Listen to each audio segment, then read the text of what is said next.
During this pay-per-view, the crowd chanted, "We want Flair! We want Flair! We want Flair! We want Flair! Woo!" Well, you didn't get Flair, Winston-Salem, North Carolina. You got a card that was layered with a bunch of matches you could have seen on Nitro, and a War Games match so convoluted and so unnecessarily overbooked to the point we had 3 teams of 3, and any pinfall or submission could have ended the match at any goddamn time. Oh yes, and we decided we're going to build the Hogan and Warrior 2 Electric Flash Paper Flame Job Boogaloo by having the Renegade, that has not been seen in anything other than a jobber role, play the Ultimate Warrior as smoke fills the goddamn ring. And then the Ultimate Warrior runs out and Hulk Hogan, kick the door down. Hulk Hogan, ow, ankle, ankle. Now I know how the modern day Warrior felt. The modern day Warrior, mean stride. Kerry lost his foot because of his bike. Do-do-do-do-do-do-do-do-do-do. Eric Bischoff was well and truly out of ideas about a year before he would be sent home for insubordination. What a pay-per-view. What a goddamn pay-per-view it was. I'm John Renton with the Retro Review / Redux of WCW Fall Brawl 1998. Yeah. Decided to do a Redux of this because it's been about 6 years. I wanted to add more snark, a few more facts, and really just look at this with, a fresh perspective. Because I gotta be perfectly honest, guys, revisiting these old pay-per-views is about the only true great feeling I can get from watching a lot of wrestling these days. Now, that being said, I didn't pick the best Fall Brawl. I decided to pick it because it's kind of noteworthy due to a lot of the angles not playing out all that well. Some wrestlers ending up going away after this, and yeah, it certainly was kind of goddamn crazy. Let's get into some facts and figures now, though. So, the Veterans Memorial Coliseum in Winston-Salem, North Carolina, 14,665 fans is what the capacity is. They had around 11,528, 270,000 or 275,000 pay-per-view buys, that is. So, that's pretty goddamn good. At least, it sounds good. But I'm going to go over some facts and figures to tell you why WCW was having some issues at this point. 1996, the previous, 2 years prior, they were in Winston-Salem again, and 11,300 fans to see Sting. Say, is that good enough for you right there? 230,000 pay-per-view buys. It was up for 95K in 1995. But 1997, they were back in Winston-Salem. Actually, it's kind of funny. I think from 96 to 99, they were all in Winston-Salem in the same goddamn building. 11,939 fans. 195,000 pay-per-view buys. It was down from 240K for Road Wild and way down compared to Halloween Havoc the next month. 405,000 pay-per-view buys. To be fair, the 1997 card, if you take a look at it, you can see why that didn't do all that well. But then we would look at 1999. They were in Winston-Salem, and they had about 4,500 fans less. They had just under 7,500 fans. 130,000 pay-per-view buys. That was down from 235K for Road Wild. And Halloween Havoc had like 230K. So that also was a noteworthy pay-per-view because Bischoff got sent home. So then in 2000, they went to the HSBC Arena in Buffalo, New York, and they had 8,638 fans. I don't know if they were all paid. And 75,000 pay-per-view buys. So yeah, not all that great, but let's talk about the 98 pay-per-views. Sold out 98, 380,000 pay-per-view buys. Yeah, down from the 700 or so thousand buys that they had for Starrcade. It's still pretty good for sold out. Super Brawl 98 had 415,000 pay-per-view buys for the unnecessary rematch between Sting and Hogan. Bischoff will pay for his crimes for how much he screwed the pay-per-view fans there. Uncensored 98, 415,000 pay-per-view buys. Spring Stampede 1998, 275,000 pay-per-view buys.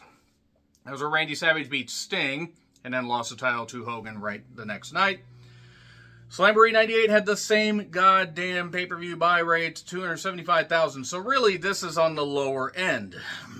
And not all that great considering by that point, WWF was really starting to beat them in the ratings and was doing better on pay-per-views because of the lion's share of the revenue that they would get, and also the fact that WCW was still able to get pretty decent pay-per-view buy rates until about Uncensored 99, and everything just fell in the toilet.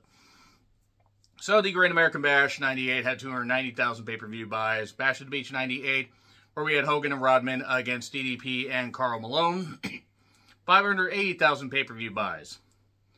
You know, I mean, it's funny, though, because Karl Malone or whatever, he would always just try to get a number like, 13 to 16, on his stat line. And that's those are two numbers he's pretty goddamn familiar with. And I don't really care about saying that because he's a piece of shit. Same with John Stockton. DDP worked his ass off to make that match work, though. So, Road Wild 98, 365,000 pay-per-view buys, so pretty good. Halloween Havoc 98, the following one after this, was up to 310,000 pay-per-view buys, but then World War III had the lowest buy rate, 250,000 for the year. And then Starrcade 98 had 460,000 pay-per-view buys. But now, we just look at the fact that really WCW, right after Uncensored 99, was spiraling out of control completely. So let's just get to the review. This is where the cracks in the foundation were starting to show for WCW. It was actually really starting to become apparent, even as a fan that would actually be taping Raw and then watching Nitro live. And sometimes if I forgot to tape Nitro, I would just catch the replay because they were still doing the replay at some points. So yeah, 3 teams in War Games, including Ultimate Warrior. Yeah, fuck the Ultimate Warrior. I'm glad he's dead. They put all that money and all that goddamn production into him being this big signing that they had. Go back and watch his debut. They popped at first. They were with it. And then he went way over his time because he kept repeating himself, which Warrior is known to do. Well, not so much anymore. And, oh, that's a shame. And I don't feel bad for saying that, by the way. The stuff he did, the stuff he posted, the stuff he said about Martin Luther King, the stuff he said about Davey. Davey, who was a better worker than Warrior ever was. And the stuff he said about Bobby Heenan and cancer and stuff like that. Yeah, so fuck him. Fuck him. And his wife's just as bad. So we have Heenan, Schiavone, and Tenay on commentary. Bobby Heenan was one of the few highlights of WCW commentary. And I like Schiavone, and Schiavone can be entertaining and could provide some good commentary. Not so much now, though, because he's just kind of doing whatever the fuck he wants to do in the land of All Elite. But there are We Want Flair chants breaking out, and that's nice. We want Flair, because Flair had been suspended by Bischoff. People knew about this. Flair was in the right, by the way, to do what he wanted to do. And Bischoff, I hate to say it, really should have been less of a dick to Flair. Now, they've since patched things up. It is what it is. But those chants echo throughout the arena. Ernest Miller is having issues with various people. I have issues with Ernest Miller also, on account of him being Ernest Miller and not very fucking good. Mean Gene's on the stage. Here's Jericho. He calls out Bill Goldberg. And I will always refer to him as Bill Goldberg because somebody was right about Bill Goldberg. Yes, accidents happen. He didn't intentionally try to hurt Bret Hart. He also was very careless with how he treated him. So we get the disco fever, disco fever, disco fever, yeah, yeah, yeah, along with Alex Wright. Achtung, Achtung, Achtung. As Wrestling Bios puts it, Big Bratwurst. It's a real shame, actually, that Alex Wright wasn't at the Bash in Berlin event, because that just would have been perfect. But they took on the British Bulldog and Jim Neidhart, who had been signed by WCW in the aftermath of the Montreal Screwjob. And this is where I level a lot of blame at Bischoff and whoever came up with the trapdoor idea. One, it was stupid to do the trapdoor thing anyway. It wasn't necessary. It was smoke and mirrors, literally, in the case of having smoke. And then an attempt at a mirror image.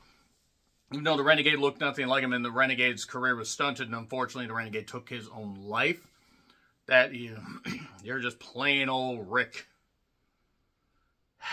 Poor guy. I mean, really, poor guy. I don't know if he was a great guy or not, but you got to feel for a guy that thought that he was going to be able to do something. And they couldn't tell anybody about the trapdoor. This is where I think the trapdoor was, by the way. If you look, depending on your television, I think it's somewhere in the middle of the WCW/NWO logo because there are obvious cuts. You know, where they cut the mat up and put the trap door in and stuff like that. And look, it would be a neat little trick. Is for something, then the Ultimate Warrior coming out and... But, Davey Boy Smith suffered a serious back injury. I think others took bumps on it. It wasn't good. This match was not good at all. It was something you could have seen on Nitro. It also was twice as long as it needed to be. Disco, by this point, was really just seen as a joke. He had had a couple more serious matches where he really got carried. Alex Wright had been with the company for, what, like 4 years by this point, and would be with the company, I think, until they shut down, and then would just go home. And I don't blame him for not going to WWF, because he was probably burned out on the American scene, wanted to go home, and I believe has been training wrestlers and doing very well for himself since, so good for him. And he was, what, 18 when he signed? So he's 48. 47, 48. It's not like he couldn't have contributed to the American scene, but nevertheless... Davey at one point ends up he takes a body slam on that logo part. And I think that's where his back got fucked up. Now, Disco did nearly die doing a spot on the ropes. It's a shame he didn't end up like David Carradine without the pleasure. And I would feel bad about that, but Disco Inferno's a piece of shit. But Davey does get him up, Disco up for a power slam, and eventually hits it. But he was fooked. Jim, I'm fooked. I'm sorry. And yes, Davey has drug issues and probably was going to pass away early, unfortunately, as sad as it is to say. But this didn't help. And they also released him despite the fact that he was still under contract for a bit. But, oh, he can't perform, let's just release him. You know, it was your goddamn fault his back got fucked up. But whatever. Mean Gene's with Scott Steiner and Buff Bagwell backstage. Scott, I'm injured. I have a Band-Aid here and here. I can't compete against Rick Steiner. That's when he showed up like on a stretcher at Road Wild 98. And Buff told him he couldn't face Rick. J.J. Dillon takes a look at this paperwork, this doctor's note, and says, no, you're either going to compete or you're going to be suspended from WCW forever. And Jericho basically does Bill Goldberg's backstage entrance, getting lost, going to catering, almost going outside. This is back when Jericho had good ideas, by the way, as opposed to whatever the fuck he's been doing for the past 5 or 6. So, it's a Goldberg impersonator. Jericho beats him pretty easily. And if we didn't see Goldberg, this guy isn't, or at least wasn't in the worst shape in the world. But, it was over quickly, in a minute and a half with the Walls of Jericho. Today is with Scott and Steve Armstrong earlier today. Ernest Miller shows up. I'm the greatest. Kicks one of them. I think it was Steve. Could have been Scott. I don't really care. And Norman Smiley is pissed. And let me tell you right now, as great as Norman Smiley could be, apparently, and you could see footage of him in Japan and on various shows, not just in WCW, he was legit. Apparently a nice guy and a great trainer. I wouldn't want to piss a guy off even at his age now. Norman Smiley took on Ernest Miller, and it was a challenge match. And the challenge was to wonder why the fuck anybody thought putting Ernest Miller on television was a good idea. Yeah, I kind of got through the last year of WCW and almost felt Stockholm Syndrome putting up with Ernest Miller, who admittedly would get some good reactions, but so does syphilis and so does malaria, so I don't really know if that's a good thing. Yeah, Norman won with the roundhouse kick. This pay-per-view has been dreadful so far. And it picks up a little bit with Scott and Rick Steiner having their match, because they were slugging it out. The people were popping. This is about the first time the people really woke up. And it didn't last long. But Bagwell had recently come back from, having his neck worked on and stuff like that. Rick Steiner had done a bulldog, this diving bulldog, and Buff's head slipped out and hit and popped up. Hit, his, did that when he hit his arm. So, yeah, he has issues. And even if Buff hadn't had that, I'm sorry, Buff would not have been one of the biggest stars in wrestling, no matter what he says. But, yeah, eventually, we get a slugfest. We get Scott taking over for a little bit. We get Rick coming back. He slams Buff into the goddamn post. And then we get this, we get this long thing where they took 10 minutes, 10, 11 minutes of pay-per-view time to check on Buff. The crowd's booing because they know it's a fucking ruse. They knew he was hurt, but they knew it was a ruse. They knew it was a fucking ruse. They did a stretcher job. I'm skipping over a lot of this because I'm not going to analyze this whole thing. And yeah, 10 minutes of pay-per-view usage. Even Bischoff looked concerned. And Rick's like, do you want me to go with? Scott's like, no, I got it. It's like, it's fine. This is real. This is not kayfabe, bro. And then Rick is, despondent.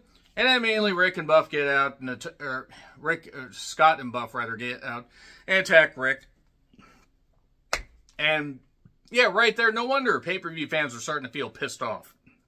Had they done this on television, had it been a show-long thing, release an hour-long thing, do that, we have Buff being taken care of, we cut to another match or whatever, have a cruiserweight match, and we keep this going, and they're checking, and they're maybe having an issue with the ambulance or something like that.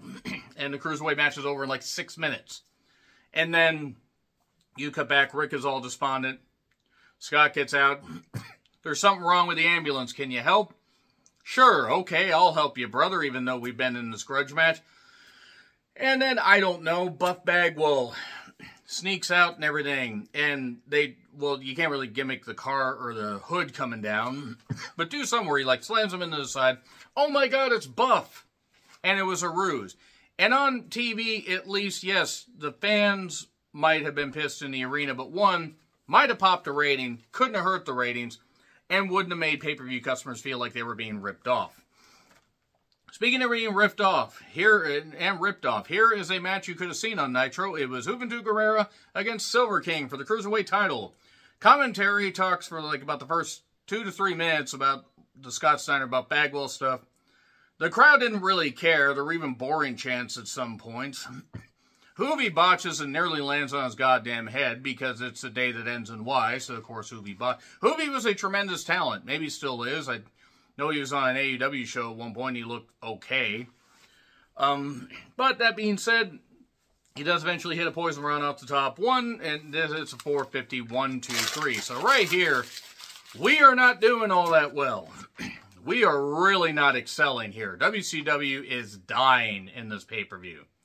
And dying on this pay-per-view. Scott Hall tossed a drink in Conan's face while Conan was on WCW.com with Lee Marshall and some guy. And that's how we got their match. No, really. Scott Hall has been just pissing people off and being drunk on camera and likely backstage. So that we have this. We get a package on Saturn and Raven. The stuff where Saturn was sick of being a member of the flock, sick of how Raven was treating the flock. All this build. I remember this stuff vividly. They built this up nicely. Raven gets his entrance. Canyon must be handcuffed to the ring post because he kept interfering. Lodi is out there being fucking useless. Why was Lodi given so many years in WCW when he was never that great in the ring and he was never necessarily somebody that was anything more than a juiced up sign guy? I don't even mean like he was on the gas. I mean, he could have been working out and completely natural, but just he was sign guy just with goofier hair. But Saturn comes out and Raven basically says, this is going to be your end. Because the stipulation is, if Saturn wins, the flock must disband, or can disband. If Raven wins, then Saturn is his indentured servant. And the crowd took a bit to get into this, because they started, so this sadly was the best match of the night, because at least it built to a finish, a proper finish. It took a bit for the crowd to get into it. Lodi was so fucking useless.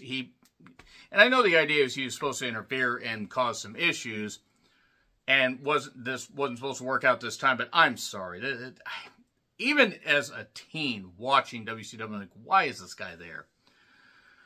But nevertheless, everybody needs a lackey. I mean, hell, I wonder why the fuck Vincent was there, except the difference is Vincent as Virgil actually got attention properly on a program.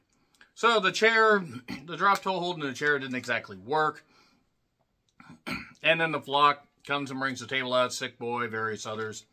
And then Kidman, who'd been doing this, who'd been, like the troubled Ute and addicted and stuff like that, had the tank top on, the jean shorts, the look he would be known for a number of years.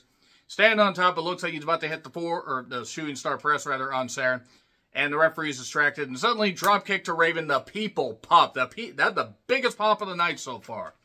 And he runs. The flock chases after him. It was what it was. And then that actually was like a hell of a moment. That's where things really kicked in. The match was fine before, but the things really kicked in there. A DVD, but a delayed 2 count. Saturn fires up, gets the rings of Saturn. Lodi tries to help and gets crotched. But then we get a ref bump, and Canyon manages to get the key out of the referee's pocket. Insert your own joke there. And unhooks himself, hits the flatliner, and then hooks himself back up. Apparently he thinks his finish is so deadly that that's the only move that he needs to hit. But just for 2, people pop. And then Lodi got hit with a Death Valley driver through the table, an object less wooden than him. And then an even flow DDT. 1, 2, kick out. And then the big finish, the DVD. 1, 2, 3, people roar. The crowd pretty much would only roar a couple more times after this. But this was the highlight of the goddamn pay-per-view. Unfortunately, it wasn't the main event. Now, to be fair, if that had been the main event, that would have been a fairly middling show. If they were still doing the clashes, that would have actually been a fine clash main event. But good stuff. The flock disbands. Lodi looked despondent at Halloween Havoc when he lost to Saturn. And all that. Shivani then announces on commentary that Jim Duggan's tumor in, I believe, his kidney got removed. And Hacksaw Jim Duggan, 2-time cancer survivor. Fuck cancer, but he beat it twice. Some people don't even beat it once, which is really sad.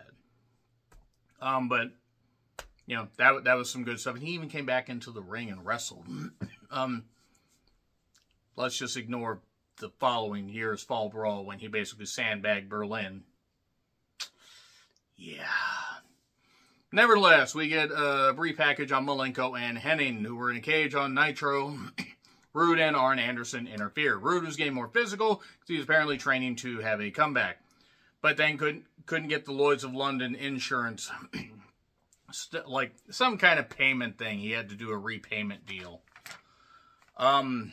Which maybe don't collect on that stuff and then think that you're going to come back. But whatever. Lloyds of London, I can't imagine how much money they lost with all that. So nevertheless, Dean Malenko versus Henning with Rude. Dean jumpstarts, works on his knee for about 8 million years. Now, to be fair, he is the Iceman, and Henning did have a knee brace and had just come off of knee surgery a bit before. But then he hits the Henning plex on Kurt Henning, and Rude jumps in, and then Arn jumps in and runs down and gets attacked. And that's your lot right there. That is pretty much your goddamn match. And yeah, not necessarily all that great. This would lead to the next night where Ric Flair would come back to a massive pop and would be one of the biggest ratings that WCW Nitro would get, at least for pretty much the rest of their run. But we're not there yet. We then get Conan versus Scott Hall with Vincent, and drunk Scott Hall was a bad idea. It was in bad taste. I know Scott was, had his issues. I'm not saying that the guy shouldn't have dealt with those issues, but it's like how I felt about Drunk Hawk. Not good. So it was more antics based. There was a Wolfpack chant. There was a stretch at one point that lasted for about 2 minutes, and an abdominal stretch. This was a lot of stalling, a lot of bullshit. The drink got kicked into Scott Hall's face. Conan hit the K Factor and the Tequila Sunrise, and Scott Hall tapped out. Then the cage lowers, and Michael Buffer basically does his... Michael Buffer was not cut out for wrestling. I'm sorry. The Let's Get Ready to, yeah, you know the rest because it's copyrighted. But here's basically what War Games is. It's first pinfall or submission. Not everybody needs to get in the cage. Team WCW, DDP, Piper, and Ultimate Warrior. Once again, fuck the Ultimate Warrior. I'm glad he's dead. Against Team Wolfpack, we have Nash, Sting, Luger, Team Black and White, Hogan, Stevie Ray, and Bret Hart. So basically, Bret Hart and DDP start out. It's 5 minutes. Stevie Ray comes in. Mind you, this is for a world title shot, just so you guys remember. And it's just so fucking ridiculous because anybody should be trying to win this goddamn thing, and nobody's trying to win it. Sting comes out to pretty much the only pop so far. That's nothing against DDP, but they have no reason to care about this match because it's a mess.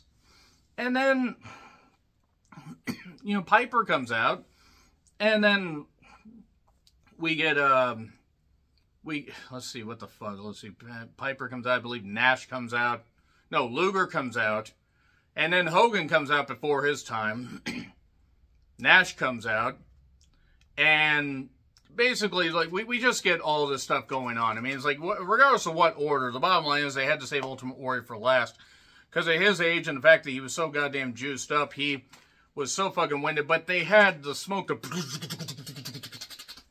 And then you had Renegade doing this.